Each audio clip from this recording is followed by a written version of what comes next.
అండి welcome to Sunanda ముత్యాల kitchen. ఈ రోజు నేను మీకు వినాయక చవితికి స్పెషల్ చూపిస్తున్నానండి। వినాయక చవితి అంటేనే అందరికీ చాలా ఇష్టం, ఎందుకంటే రెసిపీస్ కూడా ఎక్కువగా పెడతారు।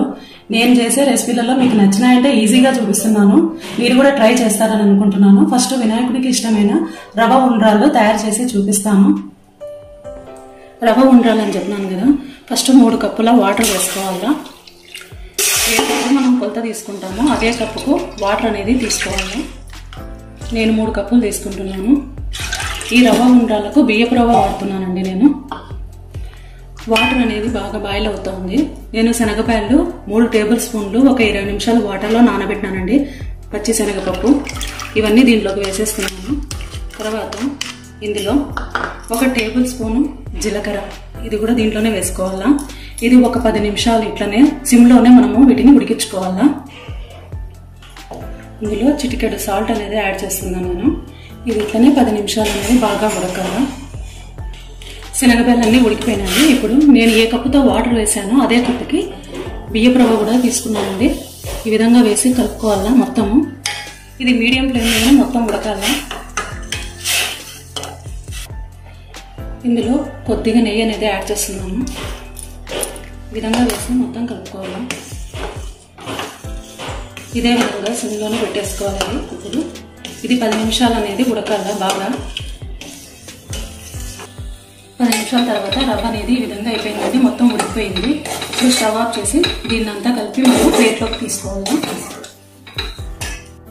ఈ విధంగా అంతా మనం ప్లేట్లోకి తీసుకున్నాము। ఇది కొద్దిగా కాలుతుందండి, కాలేటప్పుడే మనము ఇది కొద్దిగా వేడిగా ఉన్నప్పుడే వీటిని ఉండ్రాల సైజులో చేసుకోవాలా। ఈ విధంగా మామూలుగా శనగపాయలకు తొందరగా పురుగు పడుతుందండి, అలా పురుగు పట్టకుండా ఉండాలంటే బిర్యానీ ఆకు ఉంటుంది కదా, ఆ బిర్యానీ ఆకు అనేది శనగపాయలలో వేసినామంటే 2 నెలలు 3 నెలలు అయినా కూడా పురుగు అనేది పట్టదు। ఈ విధంగా అన్ని తయారు చేసుకోవాలా। రెండోది కూడా చేసి చూపిస్తాను। ఒకవేళ నేను చెప్పిన టిప్ మీకు నచ్చిందంటే ఒకసారి పాటించండి, ఇది చాలా బాగా పనిచేస్తుంది। ఈ విధంగా అన్నీ ఇదే విధంగా మనము రౌండ్గా చేసుకోవాలా।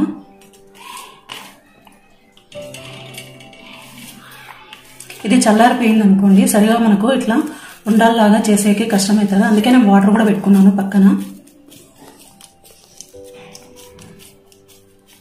ఈ రకంగా చేసుకోవాలా। చూసారా, ఉండాలని మనం ఈ విధంగా కట్టేసుకున్నాము। ఇది వినాయకుడికి చాలా ఇష్టమైనదండి। ఫస్ట్ రెసిపీ తయారు చేసి చూపించినాను, ఇప్పుడు రెండో రెసిపీ కూడా తయారు చేసి చూపిస్తాను।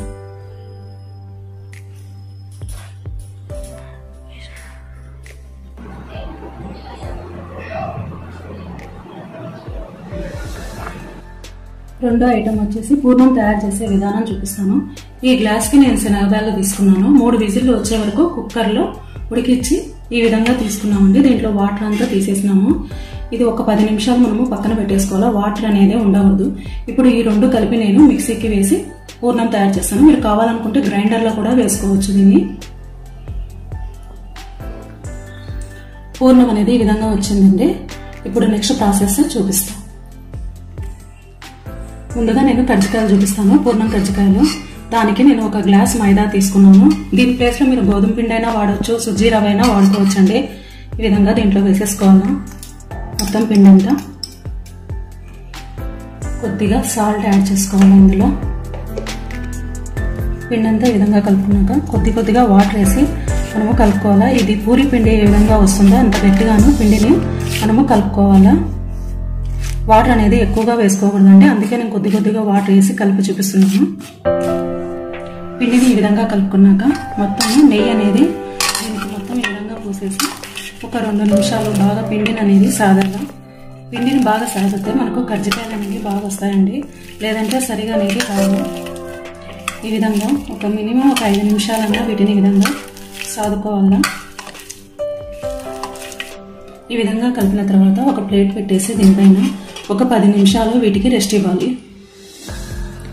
పిండి అనేది నానిపోయింది ఇదంతా బాగా, నేను ఒక 2 నిమిషాలు ఈ విధంగా ఒత్తుకోవాలి మొత్తం పిండినంతా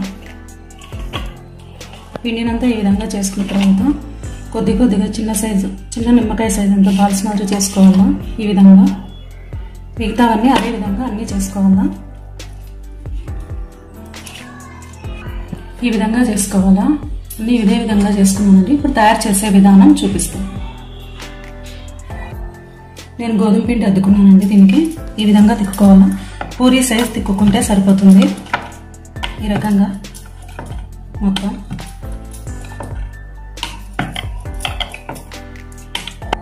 ఈ విధంగా తిక్కుకోవాలా. ఈ మందం ఉంటే సరిపోతుంది. మిగతావన్నీ ఇదే విధంగా తిక్కుకోవాలా. అన్నీ ఈ విధంగా తిక్కేసుకున్నామండి. ఇప్పుడు కర్జికాయలు ఒత్తేది చూపిస్తాను. అక్కడ కర్జికాయలు ఒత్తే ప్రస్తుతం ఉందండి. దానికంతా నేను నెయ్యి అప్లై చేస్తున్నాను ఈ విధంగా. తర్వాత మనం తిక్కి పెట్టుకున్నాం కదా ఒకటి, ఈ విధంగా దీని మీద వేసేసుకోవాలా. వేసుకున్న తర్వాత ఈ విధంగా అనుకుని దీంట్లో మనం తయారు చేసి పెట్టుకున్న పూర్ణం ఉంది కదా, అది ఇందులో పెట్టేసుకోవాలా.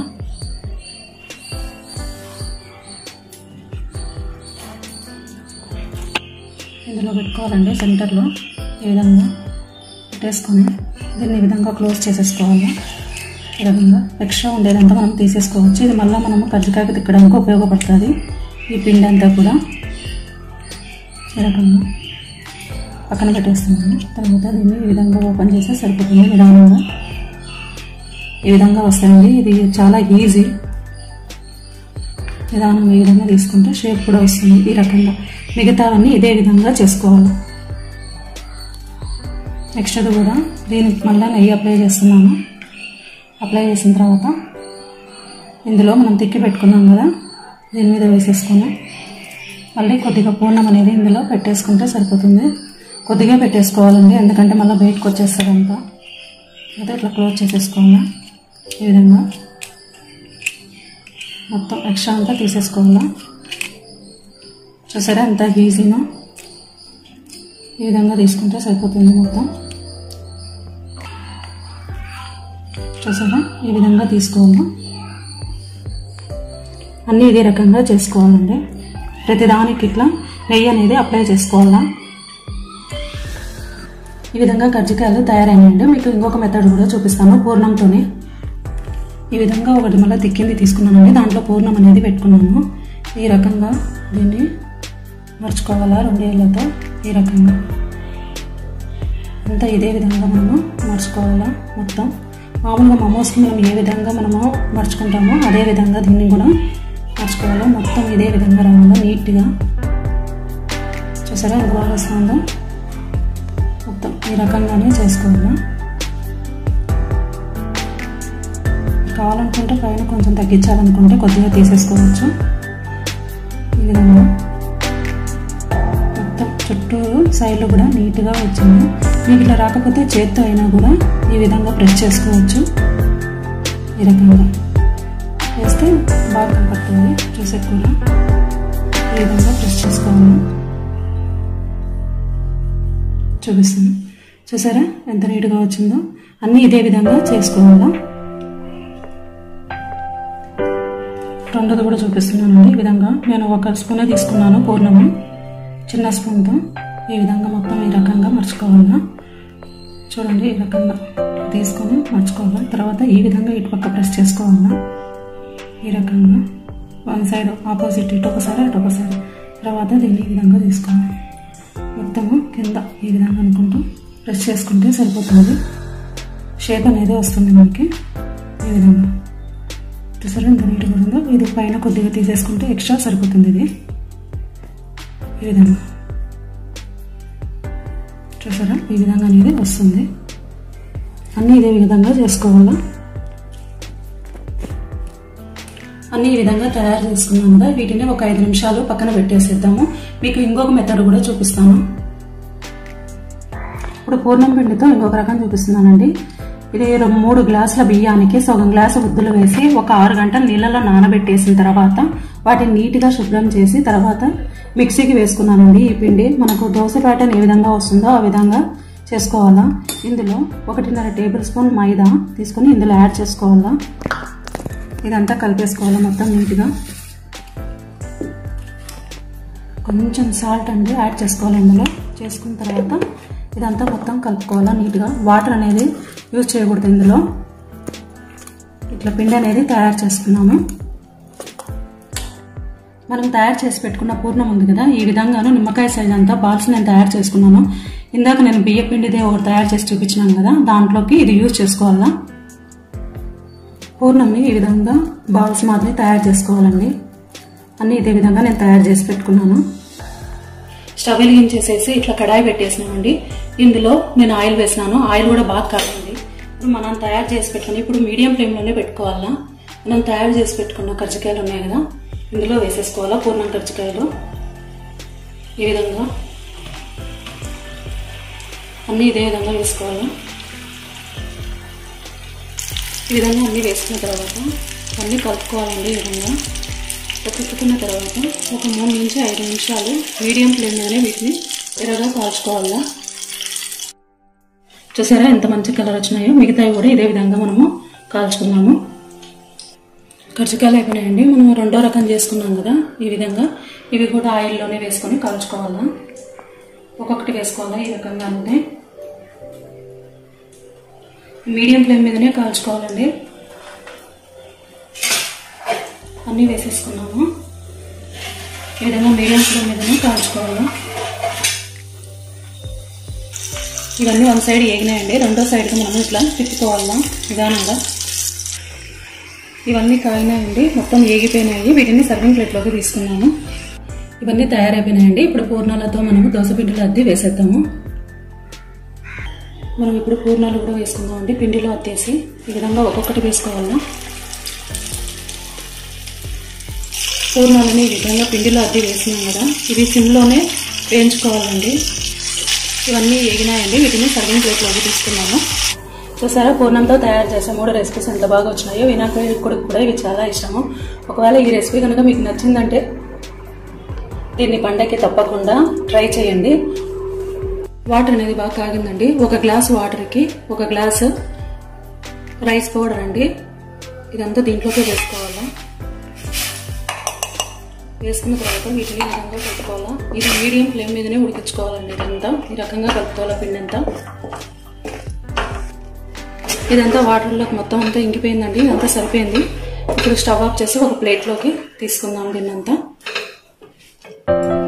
ఈ విధంగా ప్లేట్లోకి తీసుకున్నాం కదా, ఇది బాగా చల్లారాలండి. ఒక 10 నిమిషాలు వీటిని పక్కన పెట్టేసుకోవాలా. ఆవిరికుడుముల్లోకి బెల్లాన్ని తయారు చేస్తున్నానండి. బెల్లము, కొబ్బరి. నేను 1 కప్పు బెల్లం తీసుకున్నాను. ఇదంతా ఇందులో వేసేసుకోవాలా. నేను ఆర్గానిక్ బెల్లం అనేది వాడుతున్నాను. వేసిన తర్వాత ఇందులో ఒక 3 టేబుల్ స్పూన్లమైన వాటర్ అనేది యాడ్ చేసుకోవాలా. బెల్లం కరిగేంత వరకు ఇట్లానే పెట్టేసుకోవాలా. సిమ్లోనే పెట్టుకోవాలా. కరిగిపోయింది. 1 కప్పు బెల్లానికి 1 కప్పు పచ్చి కొబ్బరి. ఇదంతా వేసి దీంట్లోనే కలుపుకోవాలా. సిమ్లోనే పెట్టుకోవాలి. ఇదంతా మొత్తం కలిసిపోయిందండి. 1 నిమిషం అట్లా పొయ్యి మీద పెట్టేసి తర్వాత స్టవ్ ఆఫ్ చేసి పక్కన పెట్టేసుకోవాలి. దీన్ని ఇదంతా తయారైపోయింది. స్టవ్ ఆఫ్ చేసేద్దాం. ఆ కొబ్బరిది చల్లారే లోపల మనం ఉడికించి పెట్టుకున్నాం కదండి బియ్య పిండి అదంతా. ఇదంతా ఈ విధంగా ఉండలు లేకుండా నీట్గా స్మాష్ చేసేసుకోవాలి మొత్తము. మామూలు చపాతీ పిండికి మనం ఏ విధంగా తడుపుకుంటామో ఆ విధంగా. వాటర్ అనేది ఇంకా యాడ్ చేసుకోకూడదు. ఆ వాటరే సరిపోతుంది. బాగా ఈ విధంగా మొత్తం అనుకోవాలా. అనేది ఈ విధంగా తయారైపోయింది కదా. దీంట్లో నేను సగం తీసుకుంటున్నానండి. ఆవిరి కుడుములకు సగం పాల తాలికలకు తీసుకుంటున్నాను. ఈ విధంగా ఇది పక్కన పెట్టేస్తున్నాను. ఇప్పుడు ఆవిరి కుడుములు తయారు చేసే విధానం చూపిస్తాను. మనం తయారు చేసి పెట్టుకున్న కొబ్బరి ఉంది కదా, అవన్నీ ఈ రకంగా ఈ సైజులో చేసుకోవాలా. అన్నీ ఈ విధంగా చేసేసుకోవాలా మొత్తం.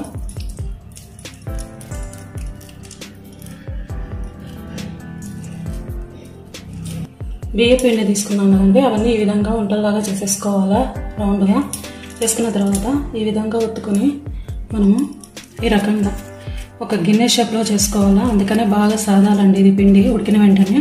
అప్పుడు ఈ పగుళ్ళు అనేవి రావు, రకంగా నీట్గా వస్తాయి.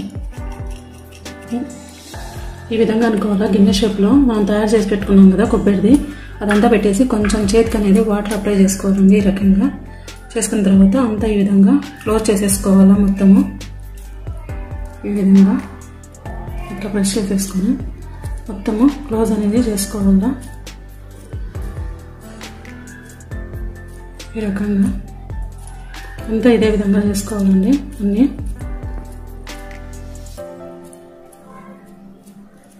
ఇట్లా